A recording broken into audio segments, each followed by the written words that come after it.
శివాయ. Hi friends, మేమైతే ఇక్కడ అవుంది నాగనాథ్ టెంపుల్ దగ్గర ఉన్నాము.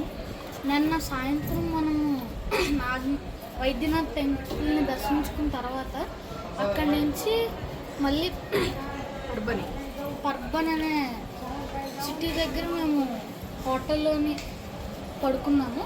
అయితే దాని తర్వాత అక్కడి నుంచి 50 కిలోమీటర్స్ ఉంది. ట్రావెల్ చేసి ఇక్కడికి వచ్చాము.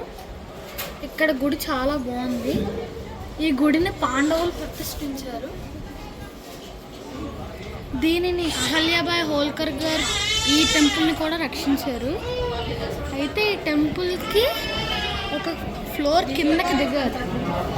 అదొక కేవ్లా ఉంటుంది. దానికి తోడు మెట్లు కూడా ఉంటాయి. ఆ మెట్లు దిగవచ్చు. దీనికి మన చేతులతో అభిషేకం చేయొచ్చు కూడా. అయితే ఈ లింగం మట్టి లింగం కాబట్టి దీనికి ఒక కవర్లు అంటే ఒక వెండితో తొడుగు లాంటిది చేస్తారు. అందువల్ల ఈ టెంపుల్ చాలా పాపులర్. ఇదే మహారాష్ట్రలో ఉన్న 5 జ్యోతిర్లింగాల్లో ఇది కూడా.